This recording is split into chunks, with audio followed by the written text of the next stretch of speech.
up for Tyler Johnson, everybody. Hey, this has been a hot ass night of comedy. Y'all having a good time? Yeah. This is crazy. Come on. Come on, sit down. I'm sorry, man. Don't sit down, Guile from Street Fighter. Hey, that's harsh. Son, but I love Guile. I don't know. Guile is dope. It's the haircut. I mean, that's what's harsh. I mean, my haircut. It's not. I like the haircut. Okay. As long as you like the haircut. It shouldn't matter what I think. At all. I don't care what I think. I'm glad I brought this show to a screeching halt. This is fun. The worst sex I ever had? Terrible. Terrible. I remember mid-session, I was like, I'm never having sex with this woman again. Real? Never. Not happening again. Next night, I was like, God damn it. I can't believe I'm doing this again. 2 weeks ago, we celebrated 20 years of marriage, everybody.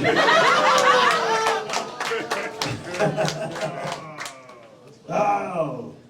It's actually kind of, you know, the story, but it makes me feel better, honestly. Because my wife isn't a super sexual person. But for whatever reason, I did it for her. And she gave it to me when she typically didn't. She said she was nervous. That's why it wasn't great. Second time, she was still nervous. Third time, like I said, 20 years of marriage. Third time, that shit was slippery, brother. I might marry her. All right, I'm done with the therapy, everybody. Sorry. I tried. Have you tried? You know, therapy really is just a rub and tug for your brain. You know what I'm saying? You don't get it? You know what a rub and tug is? You don't know what a rub and tug is, sir? The Asian guy, you don't know what it is? I know what the stranger is. A massage parlor where you get jerked off at the end, or rub, and like a rub, massage, and then the tug is the jerk off. Are we not from? Oh, from Iran, okay. It's a massage probably where they...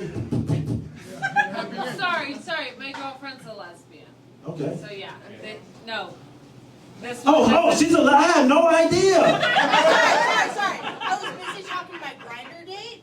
So, you know. You've been interrupting the whole show. Yeah. I know. You know what? I'll say this. I'm going to get the joke. You know what's funny about... Like, y'all been hating on men the entire show.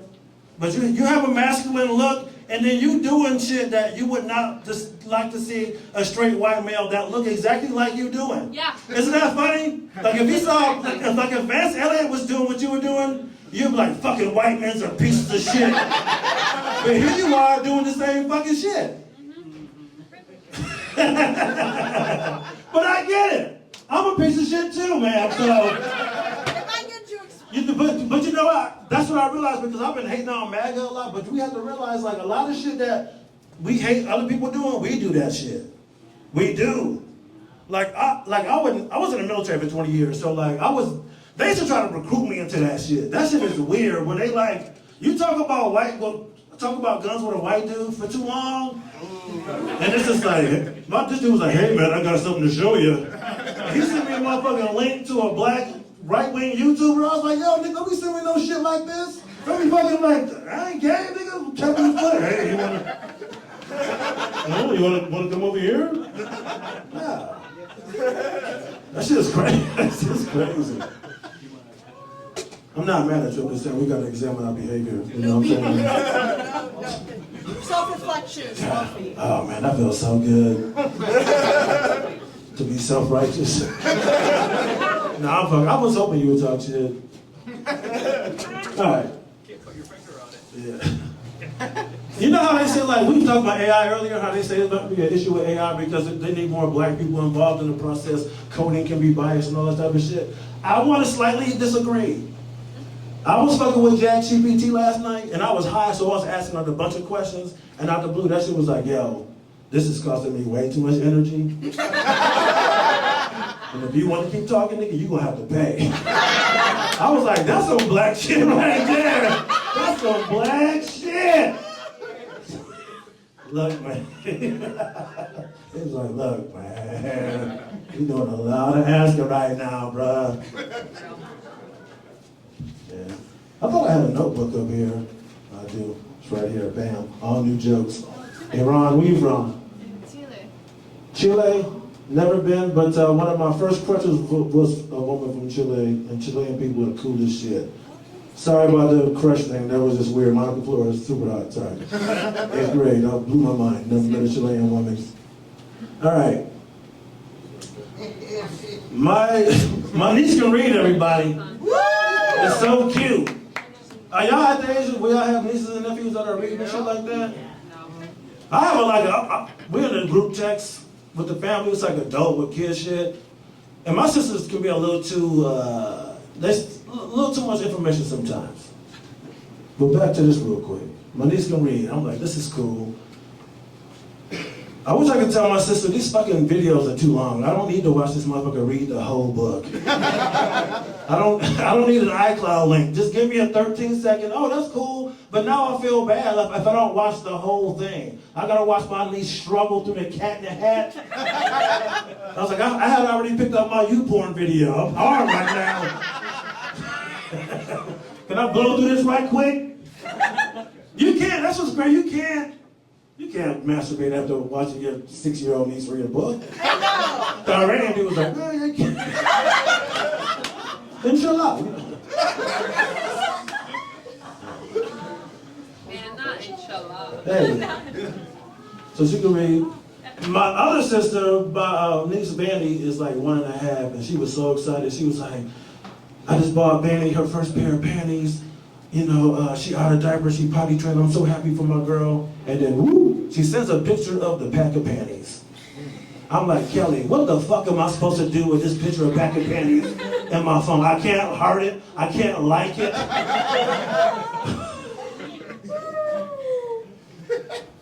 I gotta delete it immediately. I can't even stay in the trash. Could you imagine if I died and the police go, he had a pack of panties in the trash? I'm like, at least return it to where it used to go, B, so you know it wasn't a family text thread. It wasn't a random pack of panties from a friend. I realized I've been watching poker lately. It's really relaxing. You like poker? It is. It truly is. But I want to say, the creepiest shit you could ever watch sport-wise is watching old white man with any Asian woman in it. It is crazy. The way they were, they were like, oh, look at Maria Ho, she's got a nice pair of A's, nice pair of aces. I'm like, it was disgusting. But I got it. You're out in future me, man. What's crazy too is like, you can never tell what year it is in these videos, because everybody dresses so bad. I'm like, is this 2012 or 2025? Is this 2003? I can't tell. The haircuts. Y'all don't watch any, this is not a poker crowd? All right. Y'all hate me? No. Let's see, I think I had, all right. I'll try this last one. All right. So my wife, she sent me this text message the other day. It's out the blue. It says, let me see if I can, nah, I can't pull it up, it's too far back. It was basically like, hey, can you name 3 different pivotal moments in your life that changed you forever? One from your childhood, one from when you were a teenager, and then one from when you were an adult. I'm like, babe, like, what the fuck are we doing right now? Like, that's a random text on a Friday night. I'm like, I'm watching YouTube with our son right now. I don't feel like thinking about bad times in my life right now. And I figured out what it was, because my wife is an AKA, and she was at a sorority thing, and I was like, God damn it, I already know what this shit is. They sitting around with their girlfriends, and somebody said something about how they asked their man this, and he gave her these 3 answers, and she cried and shit like that, and she didn't know her man was that fucking thoughtful, and my wife was like, I know what my husband's gonna say, and then she texted me, and she got exactly what she thought she was gonna get. I was like, I don't have time to dig into this shit. Again, this Friday night, I don't want to, like, when I thought about it for a second, I'm like, it's never any good moments. There was never like a good moment. I was like, yeah, I was 7 inches taller after that. Or like, then I had a bunch of money. It was always like, I got my ass whooped. Some shit, bad shit happened. And I felt like I had to answer her, but I didn't because this is why. This is a clunky bit, but I'll get to it. Like, my wife and I, we've been together for 20 years, but my wife doesn't, like I said, she's not a super sexual person. So when we sex, it's not graphic. If it's too graphic, she'd be like, Chris! She gets mad, so I gotta pull it back. I just gotta say this little lovey-dovey shit she don't want to hear. Yeah, I'm gonna put it in. She don't want to hear that shit.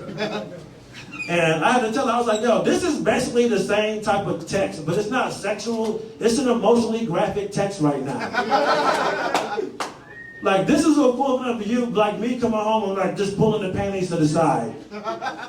You can't ask for this type of information without foreplay first, you know what I'm saying? You gotta ease into these type of conversations. Y'all hate this shit. But when you get married for 20 years, like, you still get, like the other day, I'm 45 years old. Why am I getting text messages like this? My wife was like, if I had a twin and she had a bigger booty, would you even talk to me? I was like, yo, you don't have a twin. This ain't real. I'm not answering that question. Not happening.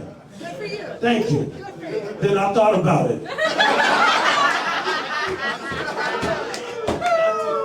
Right. I was like, honestly, if you had a twin with a bigger butt, I would be like, yo, why is my wife's twin with no ass texting me right now? If she had an ass, I would have been with her. Yeah. All right. Thanks, everybody. I appreciate you. All right.